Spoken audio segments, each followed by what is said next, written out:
ꯃꯥꯏꯕꯤꯅ ꯉꯁꯤꯗꯤ ꯑꯩꯈꯣꯏ ꯇꯥꯝꯆꯧꯁꯦ ꯌꯥꯝ ꯁꯥꯎꯔ ꯍꯜꯂꯛꯄꯀꯥꯟꯗ ꯀꯩꯒꯤꯅꯣ ꯍꯥꯏꯔꯒ ꯃꯥꯅ ꯉꯁꯥꯏ ꯀꯩꯅꯣ ꯇꯧꯕꯗ ꯌꯥꯎꯁꯪꯒꯤ ꯄꯩꯁꯥ ꯊꯜꯂꯛꯄꯁꯤꯗ ꯇꯥꯝꯆꯧꯅ ꯄꯩꯁꯥꯁꯦ ꯄꯤꯗꯕꯖꯥꯠꯅꯤ ꯃꯥꯗꯤ ꯀꯩꯅꯣ ꯇꯧꯔꯦ ꯌꯨꯝ ꯄꯥꯜꯂꯦ ꯈꯣꯠꯂꯦꯅ ꯍꯥꯏꯔꯒ ꯑꯗꯣ ꯑꯩ ꯃꯥꯟꯗꯅ ꯇꯥꯝꯆꯧꯁꯦ ꯅꯪꯗꯤ ꯌꯨꯝ ꯄꯥꯟꯗ꯭ꯔꯤ ꯈꯪꯉꯦ ꯍꯥꯏꯔꯒ ꯄꯩꯁꯥ ꯅꯝꯗꯅ ꯂꯧꯍꯧꯔꯦ ꯑꯗꯨ ꯑꯔꯣꯏꯕꯤ ꯁꯥꯎꯔꯦ ꯑꯗꯣ ꯀꯩꯅꯣꯅꯦ ꯃꯌꯥꯝ ꯉꯁꯤꯒꯤ ꯚꯤꯗꯤꯑꯣꯁꯤꯗꯤ ꯑꯩꯅ ꯉꯔꯥꯡ ꯍꯥꯏꯖꯕ ꯂꯣꯇ꯭ꯔꯤꯗꯨꯒꯤꯅꯦ ꯂꯣꯇ꯭ꯔꯤ ꯇꯧꯅꯕ ꯁꯤꯗꯩꯁꯤꯗ ꯑꯩ ꯀꯩꯅꯣ ꯃꯣꯏ ꯑꯣꯟꯂꯥꯏꯟ ꯀꯩꯅꯣ ꯇꯧꯕꯗꯣ ꯁꯦꯝꯃꯒ ꯂꯩꯔꯦ ꯑꯗꯣ ꯃꯌꯥꯝꯅ ꯄꯥꯔꯇꯤꯁꯤꯄꯦꯠ ꯇꯧꯕꯤꯔꯛꯄ ꯂꯣꯇ꯭ꯔꯤꯁꯦ ꯑꯩ ꯃꯃꯥꯡꯗ ꯑꯩꯅ ꯚꯤꯗꯤꯑꯣ ꯑꯅꯤꯈꯛꯇ ꯍꯥꯏꯖꯕꯗꯣ ꯑꯩ ꯁꯔꯄ꯭ꯔꯥꯏꯖ ꯑꯣꯏꯅ ꯄ꯭ꯔꯥꯏꯖꯁꯦ 9 ꯑꯣꯏꯕꯅꯤꯅ ꯚꯤꯗꯤꯑꯣ 3 ꯑꯣꯏꯅ ꯇꯧꯖꯔꯒꯦ ꯚꯤꯗꯤꯑꯣ 3ꯗ ꯉꯔꯥꯡ ꯊꯥꯒꯠꯄ ꯚꯤꯗꯤꯑꯣꯗꯨꯗ ꯀꯃꯦꯟ ꯊꯥꯕꯤꯔꯛꯄꯁꯤꯡꯁꯨ ꯑꯩ ꯑꯗꯨꯗꯒꯤ ꯂꯛꯀꯤ ꯋꯤꯅꯔ ꯑꯃ ꯈꯟꯖꯒꯦ ꯑꯗꯨꯒ ꯃꯃꯥꯡꯗ ꯑꯩꯅ ꯍꯥꯞꯆꯈꯤꯕ ꯚꯤꯗꯤꯑꯣꯁꯤꯡꯗꯣ ꯑꯗꯨ ꯚꯤꯗꯤꯑꯣ 4 ꯁꯣꯔꯤ ꯑꯩ ꯍꯧꯖꯤꯛꯇ ꯁꯣꯏꯔꯦ ꯚꯤꯗꯤꯑꯣ 4ꯗꯒꯤ ꯈꯟꯖꯒꯦ ꯚꯤꯗꯤꯑꯣ 4ꯁꯦ ꯉꯔꯥꯡ ꯊꯥꯒꯠꯄꯗꯣ ꯑꯃ ꯂꯩꯔꯦ ꯑꯗꯨꯒ ꯃꯃꯥꯡꯒꯤ ꯚꯤꯗꯤꯑꯣ 3 ꯑꯃꯗꯒꯤ 2 ꯁꯨꯃꯥꯏꯅ ꯂꯛꯀꯤ ꯋꯤꯅꯔ ꯈꯟꯖꯒꯦ ꯁꯤꯗꯩꯁꯤꯗ ꯑꯩꯅ ꯂꯤꯡꯛ ꯑꯗꯨꯝ ꯍꯥꯞꯄꯒ ꯃꯣꯏꯅ ꯑꯗꯨꯝ ꯈꯟꯖꯔꯛꯀꯗꯕ ꯄꯣꯠꯅꯦ ꯑꯗꯨꯒ ꯃꯌꯥꯝꯅ ꯄꯥꯔꯇꯤꯁꯤꯄꯦꯠ ꯇꯧꯕꯤꯔꯛꯄꯒꯤꯗꯃꯛꯇ ꯊꯦꯡꯛ ꯌꯨ ꯁꯣ ꯃꯆ ꯑꯗꯨꯒ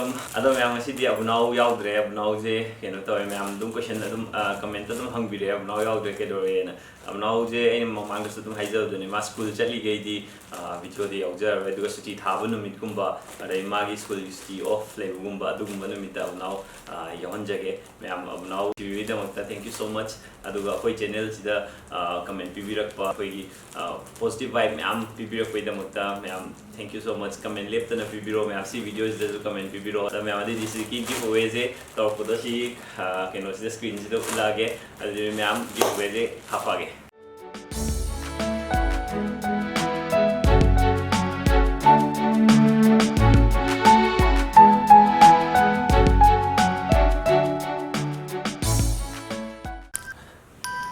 मैम सिदा लेरे केनोजे कोई रैंडम मोइजे केनो कमेंट पिकर हैगो अरे सिदा मोइगी आई सिजे नक्सल लगो इन पुलके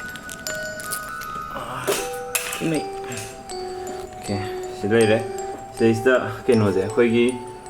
सिगी फैच कमेंट थारिजे सिदा इना केनो आइगी केनो लिंक से चैनल की लिंक से हापतोने सिदा गिव अवे गी अहामबगी सि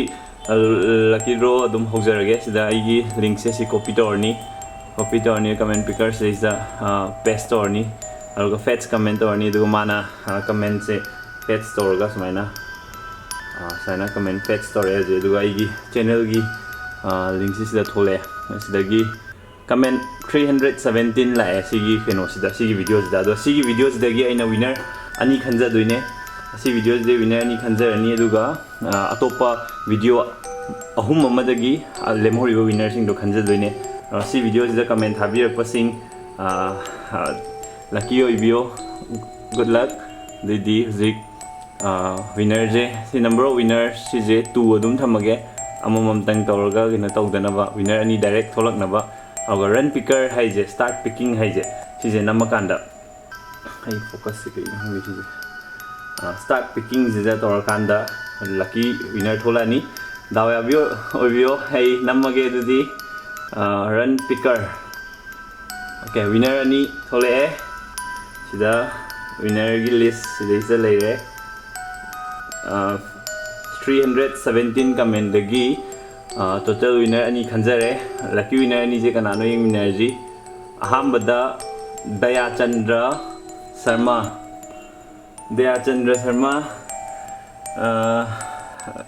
दाव याम याबा ब्रदर म थोले अदुगा याम हाई मुई पिकर जे हेंगै सी दम तौ यारे नुपा मगा नुपी मगा खनबिरे मोइना आई फोकस से याद्रे कगिन हंग्रे फोकस एंड सिंगी के ओ फोकस ऑन रिसले यामने दयाचंद्र लाइस्ट्रम सॉरी दयाचंद्र लाइस्ट्रम और कमेंट ना तामोचौ इमोजी सिदी पामी है सोमना पाम्बी इमोजी सोमगी ओइरे अपाम इमोजी खनबीबयानी होरेन इमोजी अरब इमोजी लास्ट वीडियो हापचरके अपाम खनबियो सेकेंडना निरुपमा अहिबम कमेंट इबिरकना आई हाप्रो न क्वेश्चन हंगबिरकदो हापे खनजु खले निरुपमा अहिबम अगोंदी सीनियर माले चिचे दुम कौजरगे लाइबक फबा अमदी लाइबक फबियानी comment contact tobiro aduga ai keno tawjarage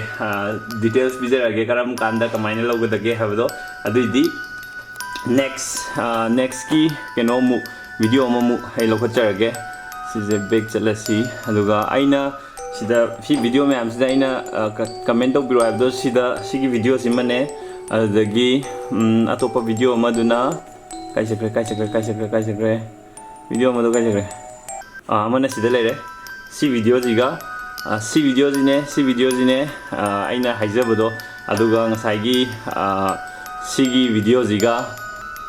video humjine adudi hujik sigi video ja thabirakpa commenting amu ka lokhalasi copy tore adagi sigi video paste tore aduga paste comment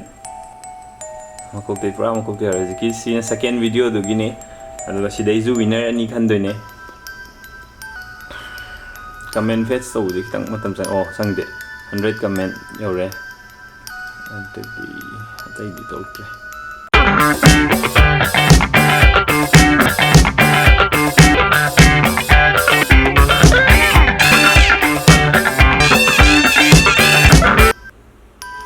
ande yang pincang ya di si video da me amna thakpa commenting on pasan so more ate si ju comment pa ya dabiro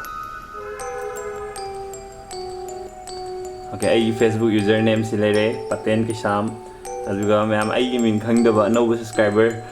sing ai gi min Keisam Pahten ko jai aduga Instagram dana Pahten Keisam ne lebine aduga sida song ji yar ban yingi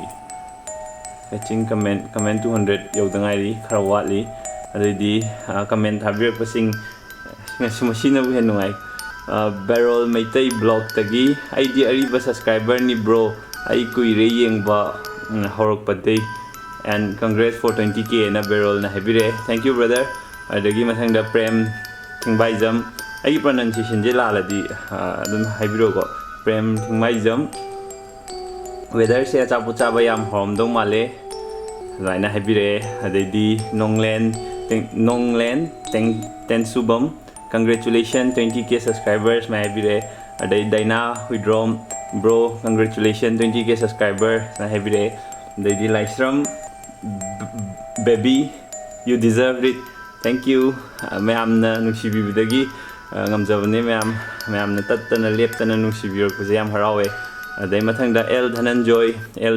congratulations 2k subscriber bro thaina dagi message dum thabir ko male brother je aduga mathangda homen warepam congratulations 20k subs aduga si song je lorba okay si lore sigi video sidana reply yauda bida 229 comment habire aduga 229 je ngasai gi daina winner si amakak oibse winner ani on thoge aduga winner ani sida mogi run picker je hack number ga moina winner ani khalani adudi sigi video ji gizu lucky winner hing winner je ai camera je am ni adudi sida namaga dawyaba ngakto oidera yabi ngakto oidera namage tara picking winner filtered comment 229 aduga total winner ani thole makhada chingdara khangani kana yengaji ani thole aham baisina athoibi kaithelakpam ai pronunciation je laladi thawiganu ko athoibi kaithelakpam my comment ibire isna congratulations bro for 20k adagidi simili ma'am aduga love bro gi video se yeng bayam na nungai id bro gi punsida mai pakwa oibiu ko thank you so much yam nungsiba comment ibir poi damakta thank you so much aduga som amuk comment khoi giveaway prize lo lak pada thengna ba phangdui jam harau ai su nganna lakpio ai ngasai gi aina makhada description da hapsarake details sing do aduga mathang gisna Naurem Rajesh kisna abnau kai leirige ma yaudabase nungaite bro aina haijabudune abnau school gargadi ma yahonjade aduga school kadra kanda oina suti thaba kanda oina yahonjake bro ado will lucky winner oi bivei damakta congratulations aduga mathangi video agi amu horage halsi kai chakre mathang okay si jam kui jang adu makha si comment pa lu hok de si book tang lo chalamage Sonalika Hikam congratulations for 20k hoping to see more new interesting vlog with Abunau Suti Thar kan da soidana tawjar ke Ronibala Haitham lottery phau lauko power dio hangri ajib winner ahum wali adu da phau boy bio linthoi ning thaujam ai manipuri na 20k yoksilak pase ai yam nungai congratulations tamacho and dear bro Abunau thank you so much adu di mathangi video ai hi camera jam lom me haiti dj khulum ma khudang sidare than thangat buda mathang na sigi sidagi tawrage sidagi sigi video sidagi viewer lucky viewer ani khanjarage adi sigi link copy tawrage copy adagi random picker da changaga sigi ma pas jang sai half ki buje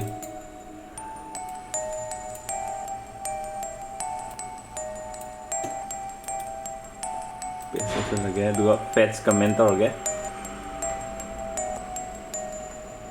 sigi matam adum kuin change magi keno tawbuse aduna sagi sigi MI A2 versus iPhone 7 tawbuse sigi sida mu kari comment lake ai handak se comment hanba kitang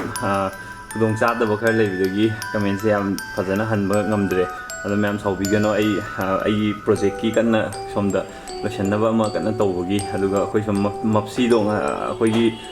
pet dog to ma je laikatnaba adugi sune ma ngasidi no tawre mai mokhong do numitarani koina stitch tawraga debi lembak doctor ma'am na khoi gi ba nungti dressing ki ka tawraga tawbune bako hingalaknaba do mokhong do hing kan mangam da na ngasidi kak khatkre mapsi mokhong nam yaudre ado akhoi keno tawraga khoi moigi mokhong akhoi gi su keno mi gi das lei da laina hui gi su laina mokhong lei indi hai do chen be ya na ba kana akhoi yeng hi wa kai da phangge na ado phangaga di doina hapani phangdraga di matam khara smaina leiraga unara keno ma salani adu di sigi jemu somda yarba hangi wari to yin da fetching comment 400 comment si comment yam yame ado si loidri somda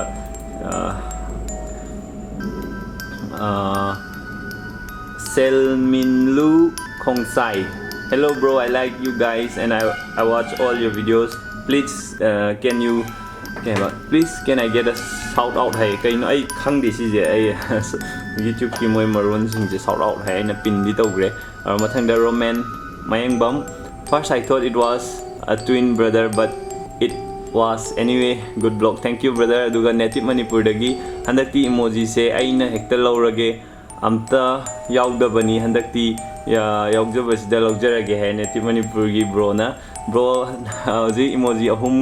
tawgada wali aduda soidana phawbo view adagi mathangda Narendra laima pokpamna yengba nungai video loina abnau gi damakta like tobire. Thank you so much. Mathangda Kasangai Panmai brother aigi pronunciation la lazu saubiganu ko always happy to enjoy with your vlog. Well done bro, thank you so much. Mathangda Boris Lies Boris kaino twin or male na hivire twin Dhanapati Devi karino yam jaja tawrijani na Manipur je na hivire the giddi mathangda liquid gravity aisu yauzare giveaway sida mayam ba congrats for all the videos. Thank you so much. Adai mira hurem bro yengba yam nungai aisu yaudoni ko emoji do ayam pame mira hurem phawbo video sigi video sigi comment huji comment picker da hapsan garbane link aduga loire ya am comment last ki do pamgi Susil Lokham. Nice video bro, keep it up. I want you to review more gadgets so that we can know more. Hey, I mathang anoba phone gumba latest gumba aigi site tagi leibang amboraga di ai soidana tawjarge bro. Adidi sidaisa kena tawre sigi video sidagi 478 comment la reply yaugda bida aduga sidaisa leire number winner masang tondang sai set tawgido leirame aduga sida winner thokri run picker torga winner ani thoni aduidi ahum suba video gi lucky winner ani khalaje mayam adudi run picker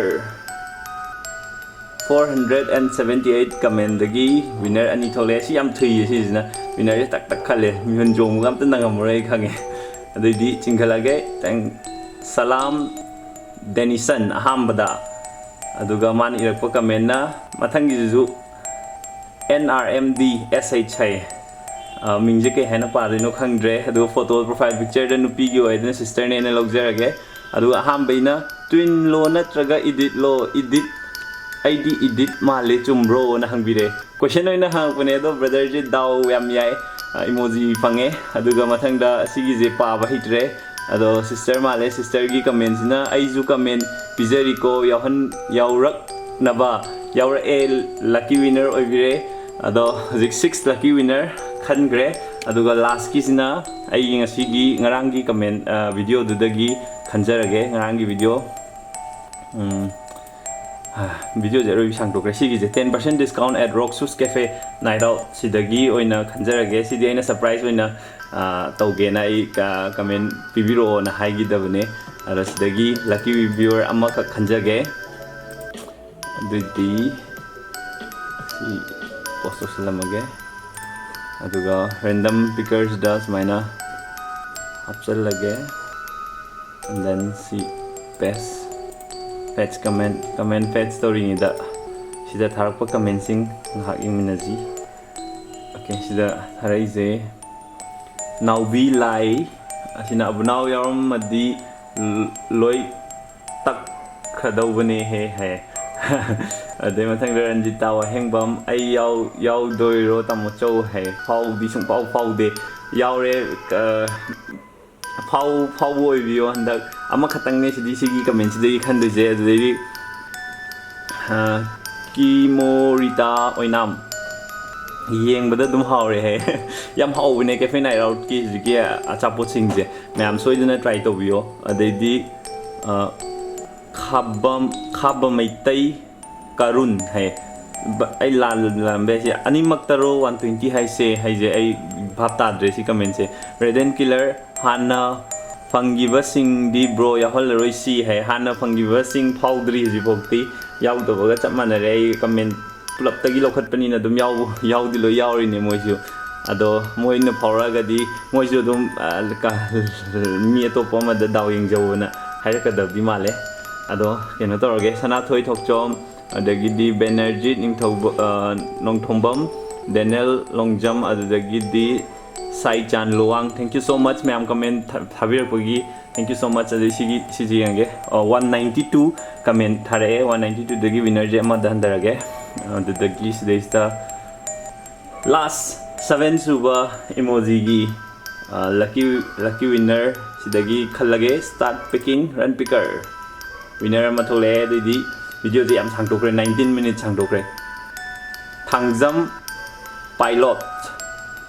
soidana yengani habirakpogi thank you so much bro soidana yengani habirakpodo soidana faure aduidi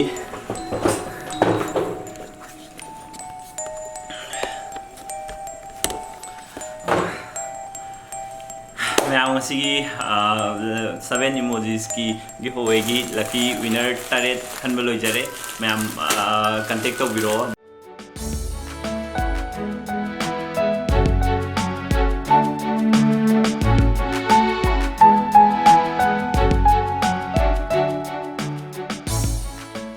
ado akoi video jin wai be like to view subscribe to view amasung share to view duga mathangi giveaway du ma'am soiduna participate to view na ba akoi video akoi channel bu subscribe nambi ba kaubiganu mathangi giveaway notification soiduna hana advance dum haijarake ma'am na participate to birakpa naw bunung sibiba tamso bunung sibiba duga ai manipuri channel bunung sibiba da makta ma'am bu ngakhaile ta thagachari asigi di bye and yadri Why do we agree? Aruga lucky winner sing, she lucky winner sing, ma'am contact to biro, IG Facebook Facebook ta tawbirasu yai Instagram ta tawbirasu yai aduga email link loimuk description da hapcharake yam adu contact tawbiro aduga kadai da kamain toraga giveaway se lobiga dabano haibdugi details to akoi personal message thanaraga oina contact tamasi adidi thank you bye bye